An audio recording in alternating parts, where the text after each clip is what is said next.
The Mythic banner for April 2023 is here. Still a lot of hot banners available at the moment, including Golden Week Serial Hero Fest. We'll be talking about our new Mythic hero though, and the 11 other units you may want to summon. No surprises this month because we got a lot of info from the recent Fade channel. Mythic NerÞuz is coming and we're going to be going over her kit again, although nothing major has changed. You can skip over this if you're familiar. She's a light mythic that boosts speed and is a blue beast cavalier. Not fully confirmed, but her stats appear to be 40 HP, 42 attack, 47 speed, 30 defense, and 20 res. Very fast unit, good damage, a bit squishy though. For old skills, NerÞuz has Galeforce, which is going to be her main playstyle. She also comes with attack speed clash 4 since it's assumed she's going to be moving around a lot. Her weapon is Horn of the Land, which we have faced in the main story. It accelerates specials, and at start of combat, if NerÞuz has more than 25% HP, she gets bonus stats, breath type special cooldown, and full no follow-up effects. Very simple weapon, but chock full of good stuff that is hard to get on a Cavalier. For the stat boost portion, this scales with NerÞuz's max special value times 2 plus 5. With 4 cooldown Galeforce, this means plus 13 to all stats. If you rock a 1 cooldown Moonbow, that's still a decent plus 7. As a reminder, the Cavalry Beast transformation bonus inflicts minus 4 attack and defense on the foe when you're initiating, and prevents a follow-up attack. Faulty now only helps if NerÞuz gets outsped, and if that happens, well, she's probably in bigger trouble anyway. Since she has base no follow-up in her weapon, this isn't a huge loss if you're not transforming, you're just gonna lose out on those debuffs. We got the full description of Free to Life, but nothing too surprising here. At start of combat, if NerÞuz has more than 25% HP, inflict minus 5 speed and defense on the foe, grant 40% DR for 1 hit, and empower her next counterattack with the damage reduced. Additionally, if the number of adjacent allies is less than or equal to 1, grant no guard and inflict 1 space AoE gravity after combat.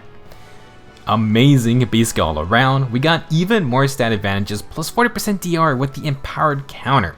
Then we have a new condition where you can be either solo or next to one ally, and you're still gonna get no guard plus AoE gravity. No guard with breath type cooldown with no follow-up is busted. If you were to use a damage special, very high chance to use procs it on her second hit. For the purpose of Galeforce though, 2 actions is all you're gonna need to charge it. The guard effect does not stop this, and only having no special charge will mess NerÞuz up. In an ideal scenario where she does double and takes 1 counter, that would only give 3 cooldown into tempo. Do be wary if you're initiating into those guys. On the topic of gravity, combined with Galeforce, this would let NerÞuz hit and run. If gravity sticks on the enemy team, she can easily get away with Galeforce, although it would be nice to have Canto as a backup. This is where NerThuz's new C skill comes in. Alarm attack and speed basically is the, oh we messed up Rouse 4 buffs, so here's a better option. It does not say alarm attack and speed 4, so assumingly this is going to be a branching option from Rouse attack and speed 3, the icons are the same. At start of turn, if number of allies adjacent to unit is less than or equal to 2, grant plus 6 attack and speed field buffs and the Canto 1 status to unit for 1 turn. If number of allies adjacent to unit is less than or equal to 1, grant plus 3 attack and speed to unit in combat. Similar to Oath 4 skills, this is a massive buff to the Rouse skill line. No Panic was nice, but it does not solve buff neutralization. If our field buffs get countered, Alarm will give other benefits. First off, the activation condition is no longer needing to be solo. In fact, you can have 2 adjacent allies at the start of the turn and everything still works. This is so absurdly easy to meet. Along with the easy buffs, you now get Canto 1, and if the skill does work for infantry, then they now have a Canto option. As for the in-combat buffs like Free to Life, you can either be solo or have 1 adjacent buddy for plus 3 attack and speed. Oath 4 skills are extremely good, and Alarm will be the matching competitor. The fact you can actually be next to 1 ally means it's totally fine with warping effects and is way more generous than I was expecting. It really only doesn't work if you're in a full defensive formation surrounded by 3 or 4 allies. I think the 2 or less adjacent ally requirement is more than fair enough to work around. Very excited to see more alarm skills, assuming inheritance restrictions are the same as Rouse. Compared to near or far trace, you're going to lose out on the 2 or 3 Canto movement, but you need to set up with other units to get that kind of movement most of the time. If you're just attacking from 3 spaces away though, Canto 1 guaranteed is really nice to have. It's the same as NerThuz for melee, and it's really just better than bar trace for ranged cavaliers if you need to get out of danger. The other thing though is that this frees up that B slot for something else. Melee calves can get Canto 1 with flow B skills, or maybe we might finally get a tier 4 upgrade for lulls this year. To tie back around to NerThuz, we have a pretty good Galeforce cavalry unit. She gets a lot of stats with some debuffs and damage reduction, but it is fair to be cautious since she won't be getting those Mythic Blessing bonuses. If her damage reduction gets neutralized, well, I would not expect her to survive really. I think the idea is that NerThuz is supposed to be on her low or use her low HP to her advantage by setting herself up as a Wings of Mercy beacon for more Galeforce teammates. She will also combine AoE Gravity with Canto. Not a very common skill set, but this can just save you when you're diving in real deep. It can keep backline units in check, while Galeforce lets you move away. Some concerns though are that if NerThuz does get low on HP, her weapon and B skill may not be active at all. Those are major problems if you wanted to attack with the second action from Galeforce. I definitely don't see NerThuz being for everyone. However, if you like Galeforce or Wings of Mercy type teams, then she could be a really great pick for your Aether raids. She gets a lot of effects a Galeforce wants, and it mostly comes down to if she can survive her encounter to start the chain. If you're interested in something similar for this type of team, maybe check out regular Nyla with her Refine, as well as Hatari Nyla. She can also do the Gravity plus Canto with Galeforce, although you're going to need some extra perks. Overall, interesting unit, nothing really wrong with swapping to a damage special if Galeforce isn't your thing, although the lower you go, the less stats NerThuz gets. Honestly, if you do go for the damage route, Surge Sparrow will kind of just solve all her HP problems.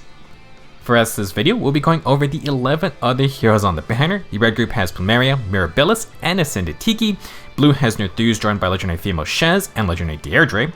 Green has Triandra, legendary male Byleth, and Rearmed Ganglot. Last, for Colorless, Arval, Ashe, and legendary Claude will be available. For our red group, we have Plumeria, an Asher Mythic. She's a red flying mage with low spin defense and is a dancer. Her tome grants +3 attack and res in a large area around her, and Sweet Dreams is a dance that gives the ally +3 to all stats while inflicting -4 to all stats on the nearest foe. With our OK base res, Plumeria also has Sabotage Speed for extra debuffing. Technically, attack and res rain also helps the team, but that's a bit tougher to set up. You then got attack and res push 4 for stats. If you want an Asher Mythic Dancer, then Plumeria will fill that spot. If you need an Anima Mythic Dancer, then Mirabilis is also here. Her Flower of Ease tome inflicts extra attack, defense, and res debuffs if enemies within 3 columns have penalties. With her Whimsical Dream Dance, Mirabilis grants allies +5 attack, inflicts -5 attack on the foe, and that was also spread out on an area. She also has Sabotage Defense for even more debuffing, with Fortune Defense and res to boost that flat res stat. You then got Defense and res Gap to buff the main tank on your team with +5 to both of those stats. Not too complex, but if you want a dancer for these defense teams, not a bad option. Last in red is Ascended Tiki with I think her first rerun. She's in a red infantry dragon with a ton of stats including high speed. Awoken Breath has accelerated specials +5 to all stats, breath type cooldown, neutralizes enemy field balls, and what we can now call the Scowl effect, uncharges enemy specials if Tiki has 5 or more res. Altogether, we'll give allies a +4 Omni Drive buff. Tiki also gets those stats when near teammates, and she can get damage reduction against AoE specials and the first hit in combat. To be a healing menace, she will have Speed and Res Finish 4 and Speed and Res Bulwark. These are not the most sought after versions of these skills, but Tiki is still the only one with them if you want to try them out. Overall, if you want Mythic Dancers, red's not a bad group. If you want rare skills, not the best selection for general usage. Finish 4 is great, Bulwark is rare, Attack and Res Rain, and Fortress Defense and Res have their uses. For the blue group, we have NerThuz, who we have discussed. For new skills though, she has Alarm, Attack, and Speed, which is looking quite good. If you don't want that, you can get Attack and Speed Clash 4 for your mobile units. Assuming Alarm, Attack, and Speed comes from Browse Attack and Speed 3, you can use Hans to get that, and then still get Attack and Speed Clash 3, which is okay. You could also just take Galeforce instead. Joining NerThuz is legendary female Shez with her first rerun. Shez is a blue dagger infantry unit, and with her Assured Blades, this lets her brave attack anytime, plus neutralizes stat debuffs and grants breath type cooldown if Shez outspeeds. Swift Slice grants +8 to all stats, and if Shez initiates against non-dragon or beast infantry, she can get effective damage, but only if she outspeeds by 20 or more. Kinda crazy. Against dragon beast infantry though, it's only a +5 speed check. Very powerful effect with brave daggers, and to help with the speed check, Shez gets seal speed 4, and attacking speed oath 4. Good old warping and lots of speed advantages for Shez. Very interesting unit for sure, and she has great fodder. Our last blue unit is going to be Legend Deirdre, a blue infantry mage with high attack and res.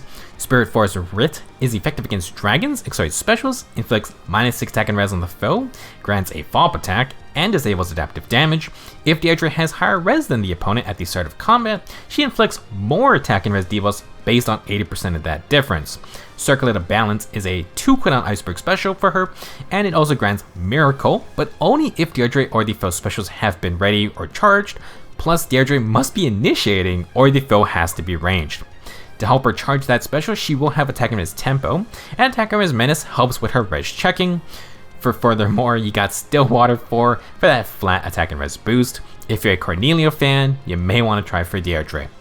Overall, very solid blue group to usher in Mythic NerÞuz, lots of prime skill fodder as well. Alarm attack and speed plus attack and speed oath 4 is just top tier.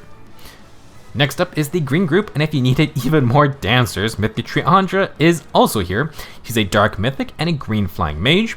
Flower Sorrow inflicts -4 defense res on foes in line with Triandra, plus Frightful Dream inflicts -3 debuffs and guard on foes in line while dancing.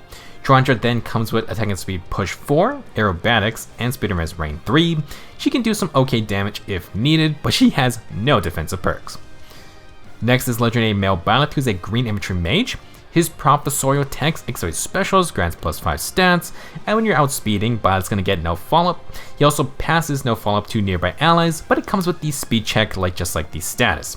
With his Time's Pulse, he will pre-charge Sublime Heaven. This is a Draconic Aura type special, but against dragons or beast, the damage will get bumped up to 50% attack, which is basically Dragon Fang.